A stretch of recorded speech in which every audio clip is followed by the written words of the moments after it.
Shouting for his cloak and boots, he raced from the room. The nurse emerged from down the hall, her white cap askew and grey hair frizzing out from under the edges. "Take charge of the baby," he yelled as he ran past her. She nodded and hurried to his room.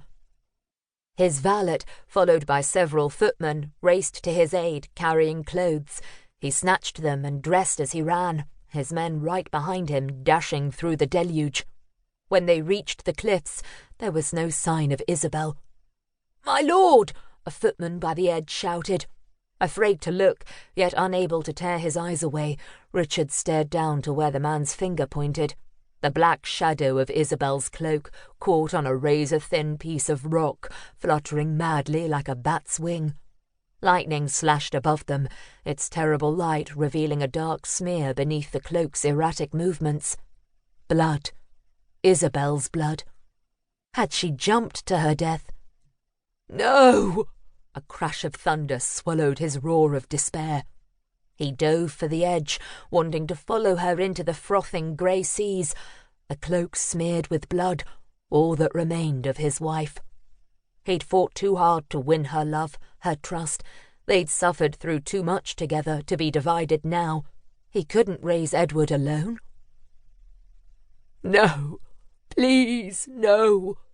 The pleading came from the bottom of his soul, torn from his heart. She was gone. Strong arms hauled Richard back from the ledge, pinning him to the earth. "It is too late, my lord. She's gone." She was his Isabel, his heart. Why had she jumped? Had she been unhappy? It couldn't be that. He would have known, and he would have done anything in his power to make her happy. "We must find her," he told the men standing around him. An older man, Richard's head gardener, shook his head. "We can't search in this weather, and her body will be gone by the time the storm ends, but we'll try to find what we can on the morrow if you wish." "I do," Richard growled. Despair was replaced with vengeance. He faced Stormclyffe. Lightning laced the skies behind it in a white, delicate pattern. The centuries-old castle loomed out of the darkness, a defensive wolf with the battlements as its bared teeth. It didn't matter that his infant son waited in a lonely cradle, eager for the loving touch of his remaining parent. Richard was lost. He wanted nothing to do with the life he'd had, the riches, the earldom. He despised it all. Every blessed memory he ever had that reminded him of Isabel made him furious. She was gone from his life forever. He could not bring himself to dwell on his son. It only cleaved his chest in two.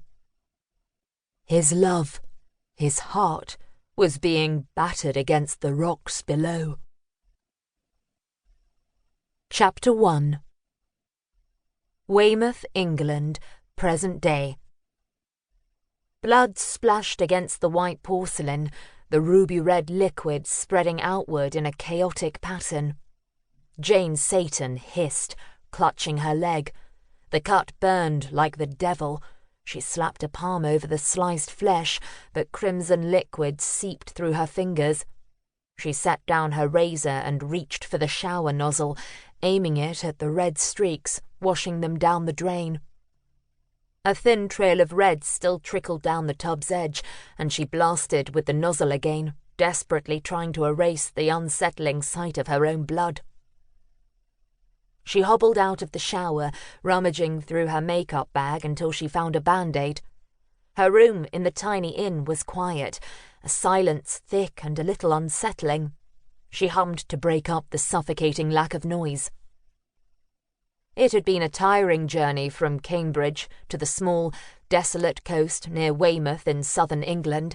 The White Lady Inn had an almost macabre wooden sign, a silhouetted woman in white standing at the edge of a vast cliffside, her dress billowing out to sea in a cloud of smoke-like swirls.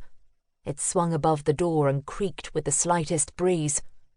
Despite the inn being situated between a lively pub and a quaint grocery store, there seemed to be a zone of quiet within the inn itself. Her room was a drab little place with a narrow bed.